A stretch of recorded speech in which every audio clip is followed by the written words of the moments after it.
Hello student, welcome back in another video. पिछली video में हम एक्सरसाइज 3.3 का question number 1 and question number 2 complete कर चुके हैं बहुत अच्छे तरीके से। अब हम इस एक्सरसाइज का क्वेश्चन नंबर 3 की बात करते हैं। हमारा सब्स्टिट्यूशन मेथड चल रहा था। क्वेश्चन नंबर 3 कंप्लीट करते हैं। क्वेश्चन नंबर 3 बहुत ही इंपॉर्टेंट क्वेश्चन है। इसमें वर्ड प्रॉब्लम्स हैं। वर्ड प्रॉब्लम्स में बहुत प्रॉब्लम होती है बच्चों को। मैंने बहुत डिटेल में बताया है, अच्छे से बताया है, आपको बिल्कुल भी प्रॉब्लम नहीं होगी। और पेन एंड नोटबुक का यूज जरूर करें, उससे आपको हर एक स्टेप समझ में आएगा कि क्वेश्चन में हो क्या रहा है, करना क्या है। क्वेश्चन पढ़ते हैं सबसे पहले।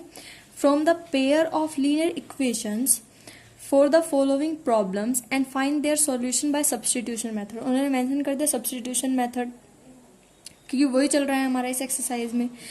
अब हम फर्स्ट पार्ट की बात करते हैं। सब्स्टिट्यूशन मेथड पे मैंने अलग से वीडियो बनाई है, वो भी आप देख लें, उससे आपको बहुत अच्छे से समझ आएगा सब कुछ। फर्स्ट पार्ट की बात करते हैं।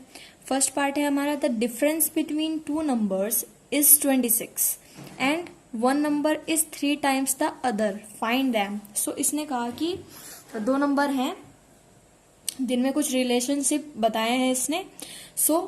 उनको फाइंड करना है हमें नंबर्स को, कि वो नंबर्स हैं क्या। तो सबसे पहले हम क्या करेंगे, सबसे पहले हम मान लेंगे let the first number x। तो हमने पहला नंबर मान लिया x and the other number is equals to y।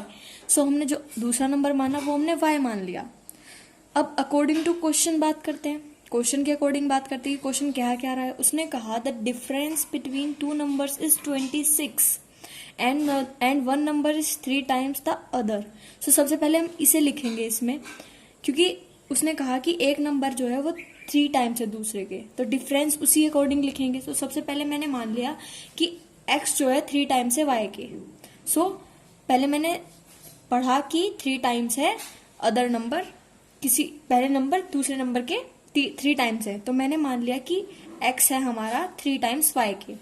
एक इक्वेशन यहां से मिल गई हमें। अब उसके बाद the difference between two numbers is 26। मैंने सबसे पहले मैंने पहले इसको क्यों लिखा, मैंने पहले डिफरेंस वाली बात क्यों नहीं की। इसी से हमें पता चलेगा कि बड़ा नंबर कौन सा है। अब बड़ा नंबर यहां से हमें पता चल रहा है कि x हमारा बड़ा नंबर है। डिफरेंस में हमें बड़ा नंबर पहले लेना पड़ेगा। तो अब हम डिफरेंस की बात करते हैं। Difference between these numbers is 26, वो हमें क्वेश्चन में दिया गया है। x minus y is equals to 26। तो यहां से हमें सेकेंड इक्वेशन मिल जाएगी। दोनों इक्वेशन हमें मिल चुकी है। अब हम कैसे सॉल्व करते हैं वो हमें पता ही है मेथड। अब हम सॉल्व करते हैं इसको। फ्रॉम इक्वेशन फर्स्ट से हमने यहां से x की वैल्यू निकाल ली। x की वैल्यू क्या है, 3y। इसको हमने कह दिया ये थर्ड इक्वेशन है हमारी।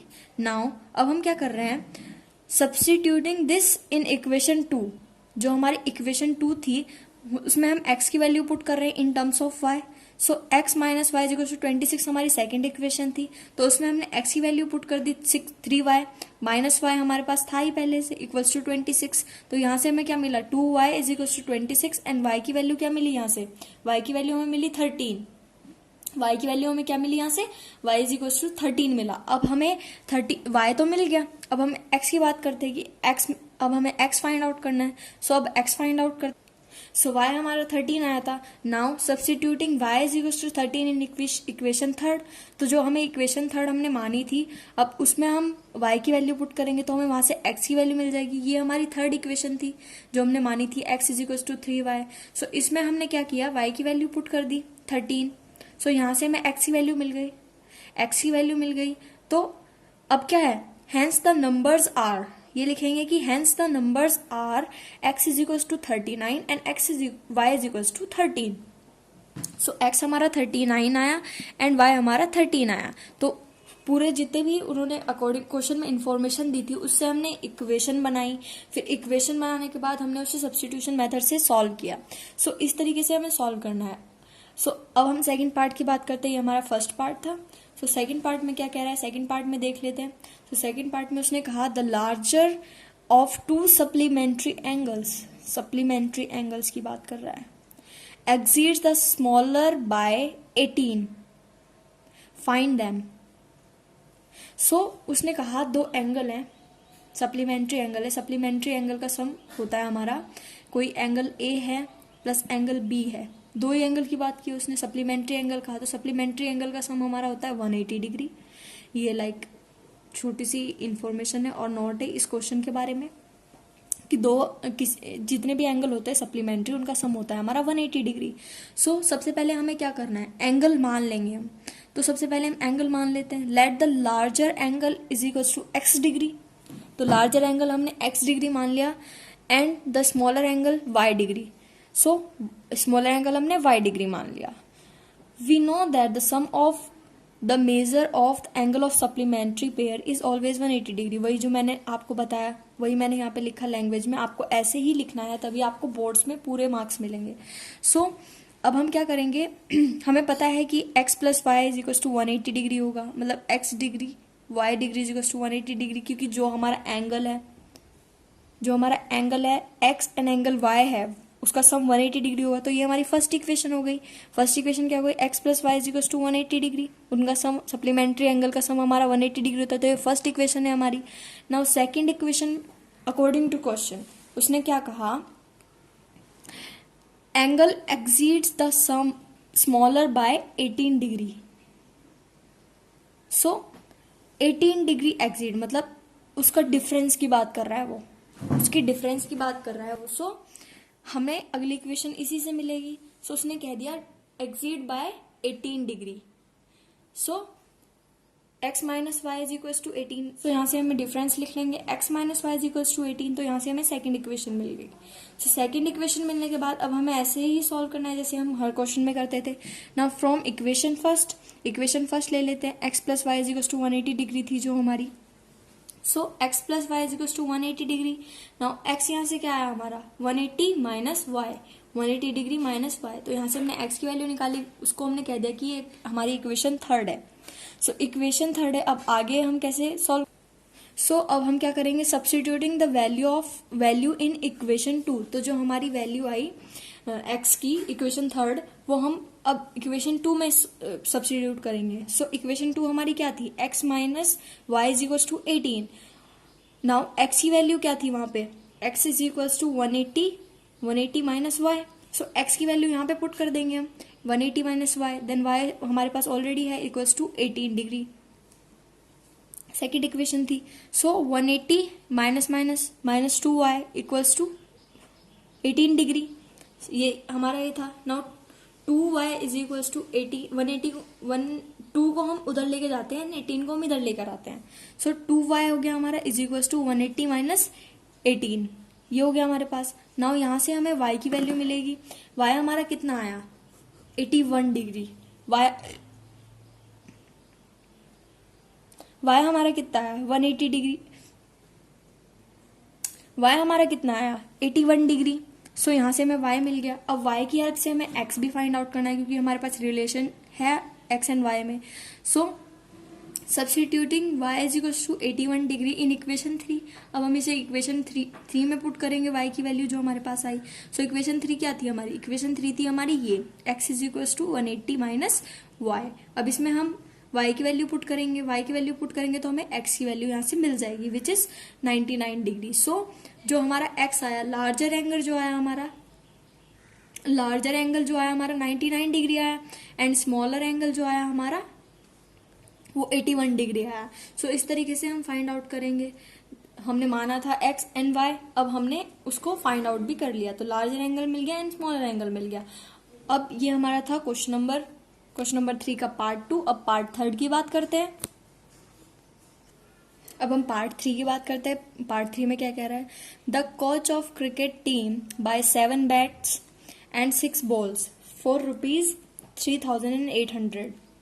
Later she buy 3 bats and 5 balls for ₹1,750. Find the cost of each bat and each ball. So हमें बताना है एक बैट और एक बॉल का कोस्ट क्या होगा, और फिर हमें कुछ कंडीशंस दी गई हैं, इंफॉर्मेशन दी गई है, उस हिसाब से हम इक्वेशन बनाएंगे। सो सबसे पहले हम मान लेते हैं let the cost of a bat is equals to x rupees का एक बैट है हमारा, हमने मान लिया, and the cost of a ball y rupees. तो जो हमें निकालना होता है वही हम मान लेते हैं यहाँ पे एज सिंपल।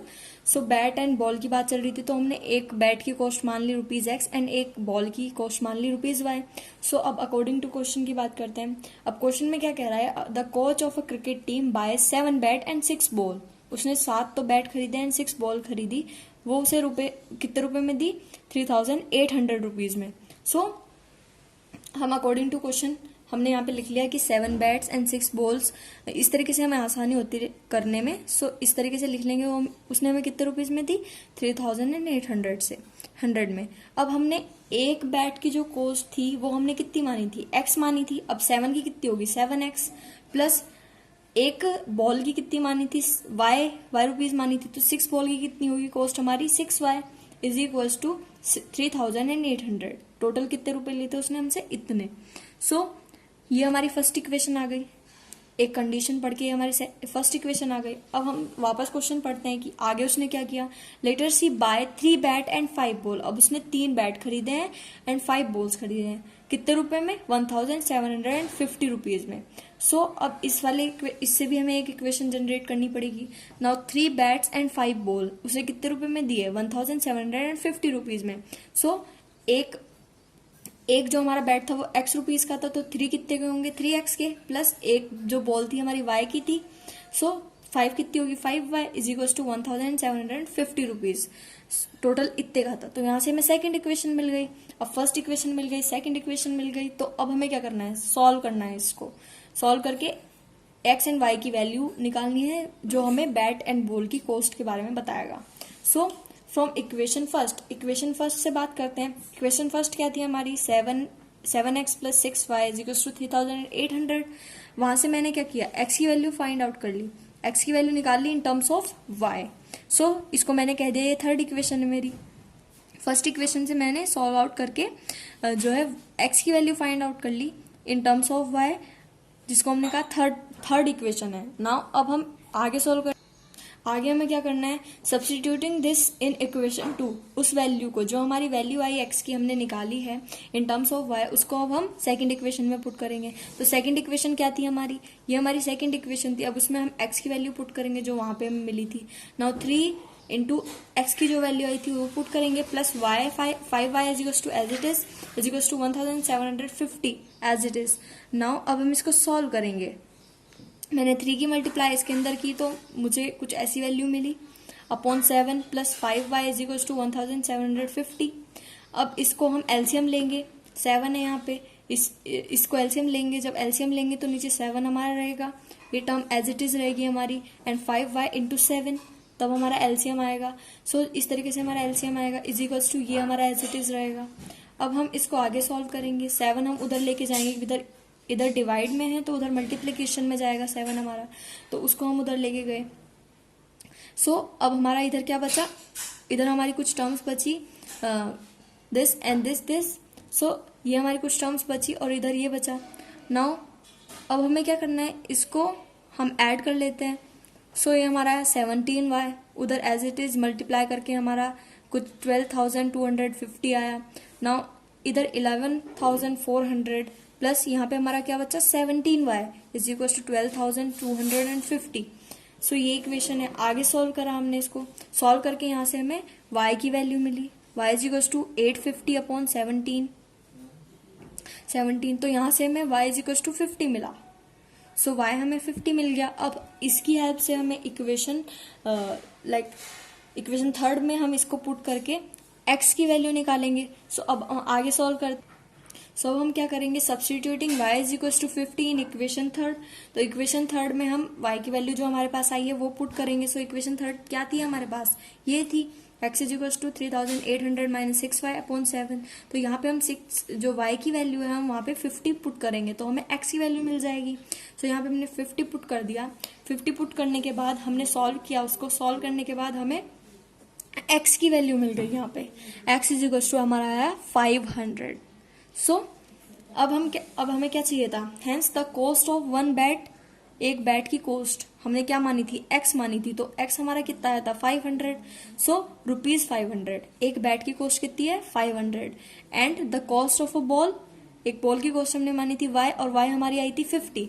सो एक बॉल की कॉस्ट कितनी आई हमारे पास ₹50, तो एक बॉल हमारी 50 रुपए की है और एक बैट हमारा 500 रुपए का है। सो यही फाइंड आउट करना था हमें इस क्वेश्चन में। अब अगले क्वेश्चन की बात करते। सो अगला क्वेश्चन है हमारा फोर्थ पार्ट। तो फोर्थ पार्ट दिखने में ये क्वेश्चन बहुत लेंदी है, बहुत लैंग्वेजी है और बहुत ही ज़्यादा इसमें मतलब थोड़ा घुमा फिरा के क्वेश्चन को दे रखा है, बट हार्ड नहीं है, बहुत ही ईजी है। बहुत ईजीएस्ट वे में मैंने आपको बताया है। एक एक डाउट इसमें क्लियर कर दूंगी मैं। बहुत लोगों को प्रॉब्लम होती है, कभी अपने टाइम पे हमें भी इस क्वेश्चन में बहुत प्रॉब्लम होती थी।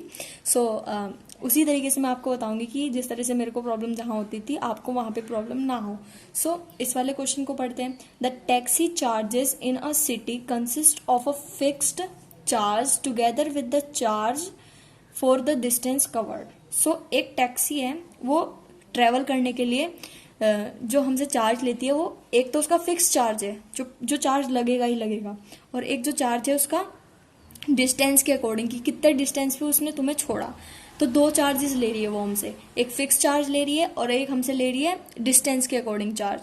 तो पूरे क्वेश्चन फिर कंडीशन दी गई है हमें, तो उसने हमें कहा क्या, what are the fix charges and the charges per kilometre. तो हमें क्या निकालना है कि उसका फिक्स चार्ज कितना है और उसका पर किलोमीटर चार्ज कितना है। सो सबसे पहले हम जो निकालना है हम वही मान लेते हैं। सो सबसे पहले हम मान लेते हैं let the fix charge is equal to ₹X and per kilometre charge के हिसाब से कितना है उसका, हमने मान लिया ₹Y, मान लिया कि वो किलोमीटर के हिसाब से हमारे से Y रुपीज ले रहा है, पर किलोमीटर मतलब 1 किलोमीटर के हिसाब से, एंड फिक्स चार्ज जो उसका है वो X है। अब हम कंडीशन पढ़ते हैं अकॉर्डिंग टू क्वेश्चन, जिससे हमें इक्वेशन मिलेगी, उसी से हम फाइंड आउट कर पाएंगे। सो उसने क्या कहा, for a distance of 10 kilometre the charge paid is ₹105।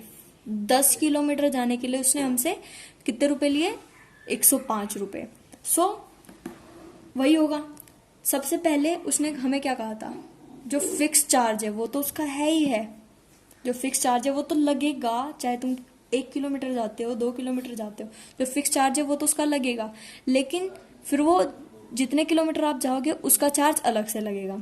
सो उसी तरीके से हमने फिक्स चार्ज क्या माना था, X, तो X हो गया। अब वो कितने किलोमीटर गया, 10 किलोमीटर गया, तो 1 किलोमीटर के लिए हमने कितना चार्ज माना था, Y माना था, तो 10 किलोमीटर के लिए कितना होगा, 10Y। Then X plus 10Y is equal to, उसने कितने रुपए लिए उससे 10 किलोमीटर जाने के लिए, 105, 105 रुपए। तो यहाँ से हमें क्या मिली, फर्स्ट इक्वेशन मिली। होप आपको समझ आया होगा, बिकॉज फिक्स चार्ज और पर किलोमीटर का चार्ज, इसी में कंफ्यूजन होती है। अगर आप फिक्स चार्ज और पर किलोमीटर का चार्ज को ही अलग अलग तरीके से अपने दिमाग में बिठा लेंगे तो इस क्वेश्चन में कोई प्रॉब्लम नहीं है।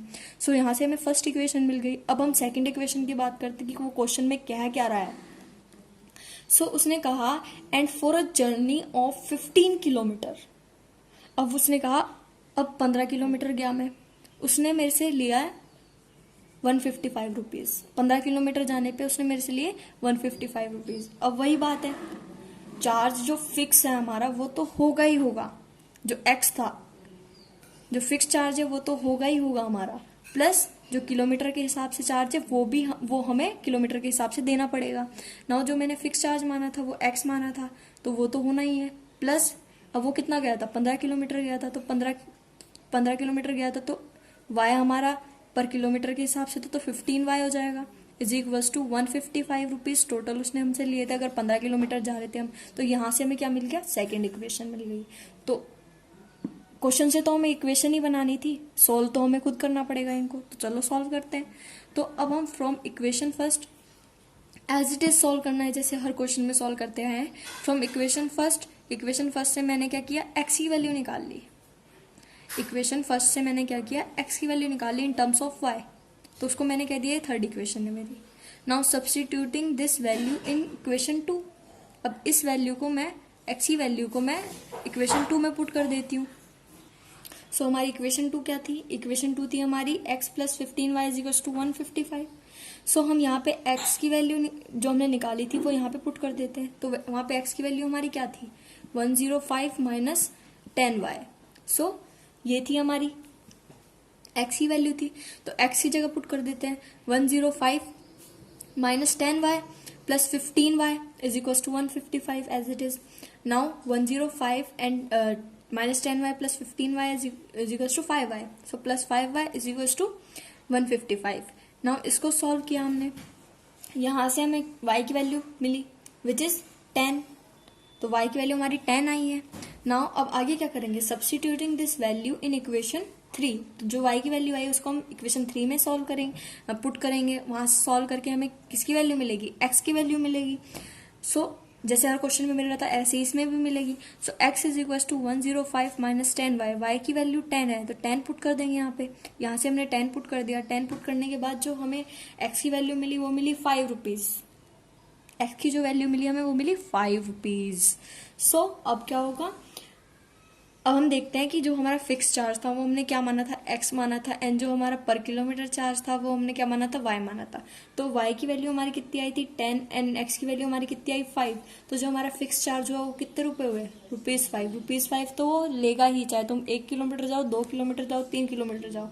पर चार्ज पर किलोमीटर, चार्ज पर किलोमीटर कितना है, ₹10। 1 किलोमीटर के हिसाब से वो 10 रुपए ले रहा है। सो ये था हमारा चार्ज की फिक्स चार्ज ₹5 है, एंड जो हमारा चार्ज पर किलोमीटर था वो ₹10 है। तो ये हमें फाइंड आउट करना था इसमें। अब आगे क्वेश्चन में एक और चीज कही गई थी हमें, आगे उसने हमें क्वेश्चन में कहा था कि पहले तो हमें ये निकालना था, फिर उसने हमें क्वेश्चन में कहा था कि अब चार्ज बताओ कि 25 किलोमीटर गया तो कितना चार्ज होगा।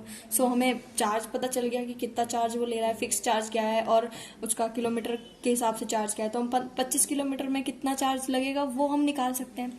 तो चार्ज वो 25 किलोमीटर, जो फिक्स चार्ज है वो तो लगेगा ही, प्लस 25 इंटू चार्ज पर किलोमीटर y। सो 5 हमारा फिक्स चार्ज था वो हम रख देंगे x की जगह, प्लस 25 y हमारा पर किलोमीटर हिसाब से चार्ज था, तो 10 था हमारा तो 10 रख देंगे। अब यहाँ से हमारा कितना चार्ज लगेगा, अगर हम 25 किलोमीटर जाते हैं तो 255, 10 किलोमीटर जाने पे हमें 105 रुपीज देने पड़ रहे थे, 15 किलोमीटर जाने पे हमें 155 रुपीज देने पड़ रहे थे। अब 25 किलोमीटर जा रहे हैं तो हमें 2,255 रुपीज देने पड़ रहे हैं। सो ये क्वेश्चन इतना ही था और बहुत अच्छे से मैंने आपको समझाया है, कुछ भी कंफ्यूजन होना नहीं चाहिए। अगर कोई कंफ्यूजन होता है आपको सो आप कमेंट में बता सकते हैं और मैं आपको उसी तरीके से फिर बताऊंगी उस क्वेश्चन को पूरा डिटेल में। और अगर जहाँ पे भी आपको प्रॉब्लम आती है सो हम अगले क्वेश्चन की बात करते हैं। सो ये हमारा 5th पार्ट है। अब हम 5th पार्ट की बात करते हैं। 5th पार्ट में ये क्या कह रहा है, a fraction become 9/11 if 2 is added to both the numerator and denominator, if 3 is added to both the numerator and denominator, if it becomes 5/3, find the fraction। Question में फ्रैक्शन की बात चल रही है। फ्रैक्शन एवरीवन नोज लाइक 5/6, जैसे इसने ही दे दिया कि फ्रैक्शन में है, इस तरीके से फ्रैक्शन में होता है हमारा। तो हम इसमें क्या करेंगे, हम इसमें अलग अलग नहीं मानेंगे, हम इसमें एक फ्रैक्शन ही मान लेते हैं। Let the fraction be x/y। So हमने एक फ्रैक्शन मान लिया x/y according to the question. Question के अकॉर्डिंग बात करते हैं। क्वेश्चन में क्या कह रहा है, उसने हमें कहा अ फ्रैक्शन बिकम 9/y, ये फ्रैक्शन हमारा 9/11 हो जाएगा अगर हमने 2 इसमें ऐड कर दिया इसके नोमिनेटर में एंड 2 ही ऐड कर दिया हमने डिनोमिनेटर में। सो इसने हमें क्या कहा, x/y हमारा हो जाएगा 9/11 अगर हमने इसके न्यूमरेटर में 2 ऐड कर दिया और डिनोमिनेटर में भी 2 ऐड कर दिया। सो ये इस तरीके से इसने हमें कहा है तो वही हमने किया। यहाँ पे हमने इस तरीके से हमारी जो इक्वेशन बनी, जो इन्फॉर्मेशन दी गई थी उससे हमने जो जनरेट किया वो ये था हमारा। इसको हमने लाइक क्रॉस मल्टीप्लाई करके 11 इधर मल्टीप्लाई होगा एंड 9 उधर मल्टीप्लाई होगा, ये पूरा ऐसे मल्टीप्लाई करके हमारी इक्वेशन आएगी एक, विच इज इक्वेशन 1।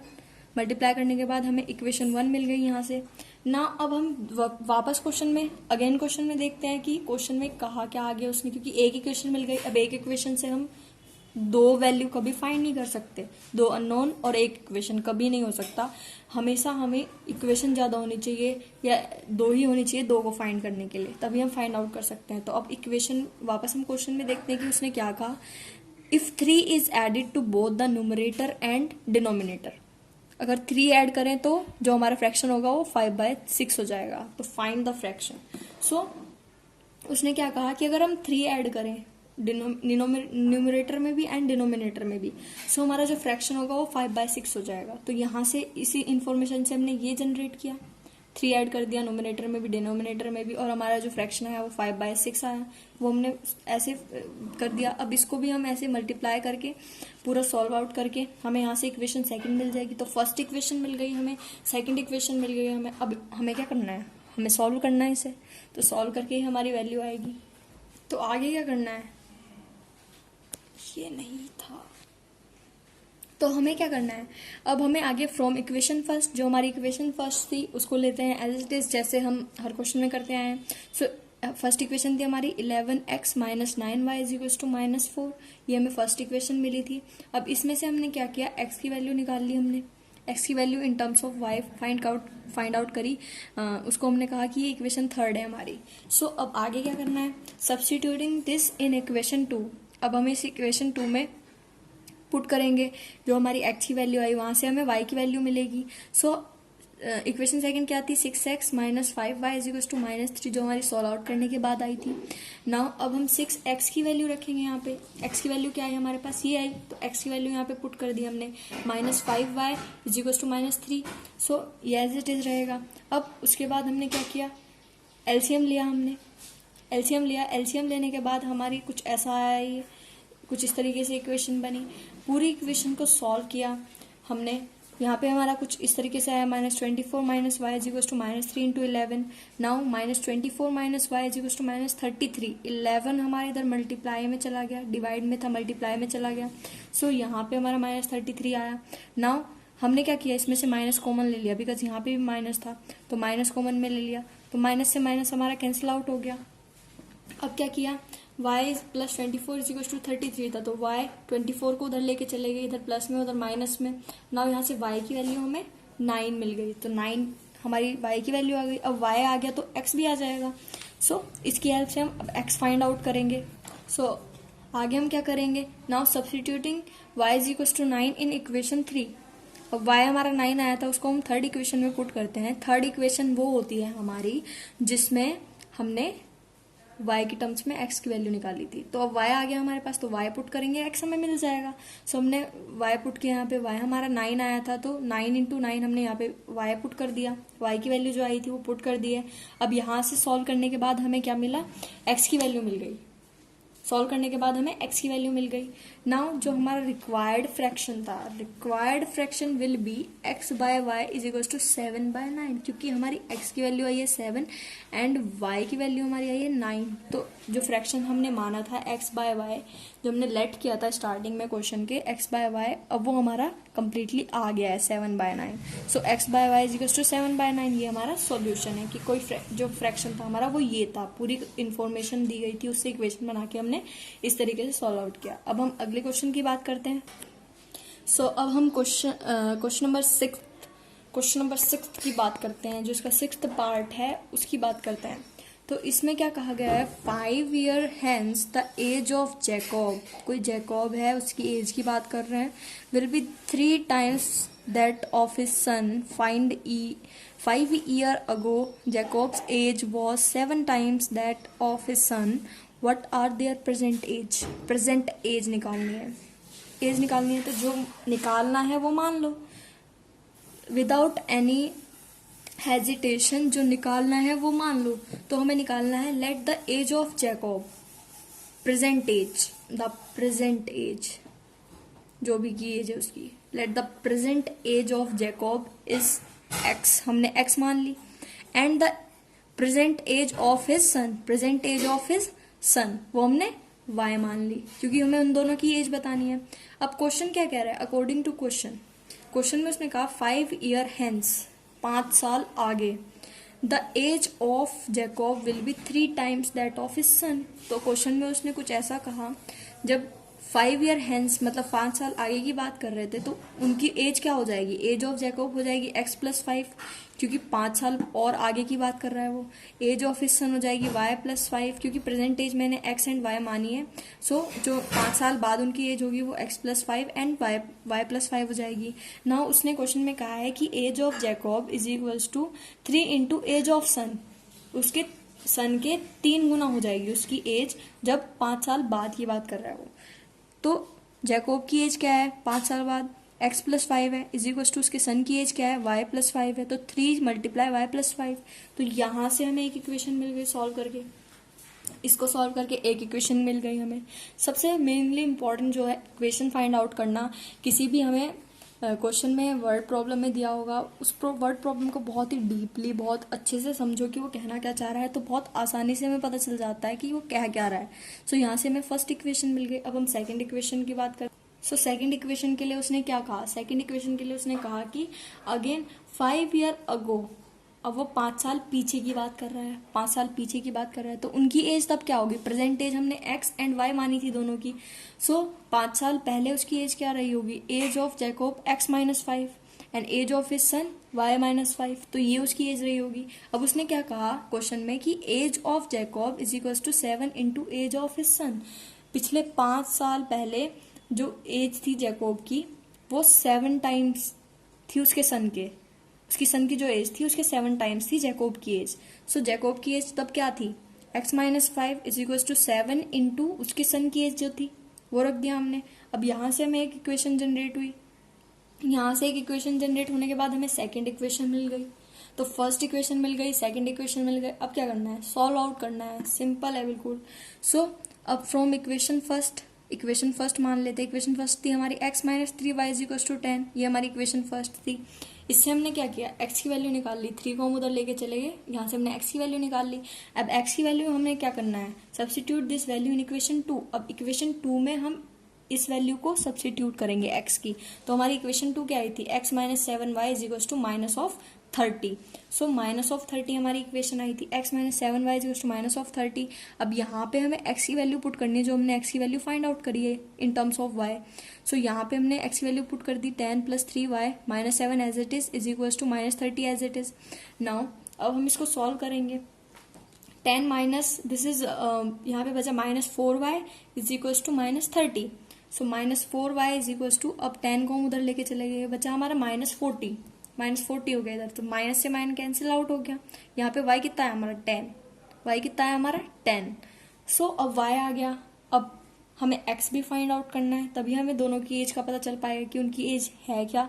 सो अब हम y आ गया, x फाइंड आउट करते हैं with the help of, so y की हेल्प से हम अब x फाइंड आउट करेंगे substituting y is equal to 10 in equation 3। अब इक्वेशन 3 में पुट करते हैं हम y की वैल्यू, जो हमारी थर्ड इक्वेशन थी वो ये थी, x is equal to 10 plus 3y।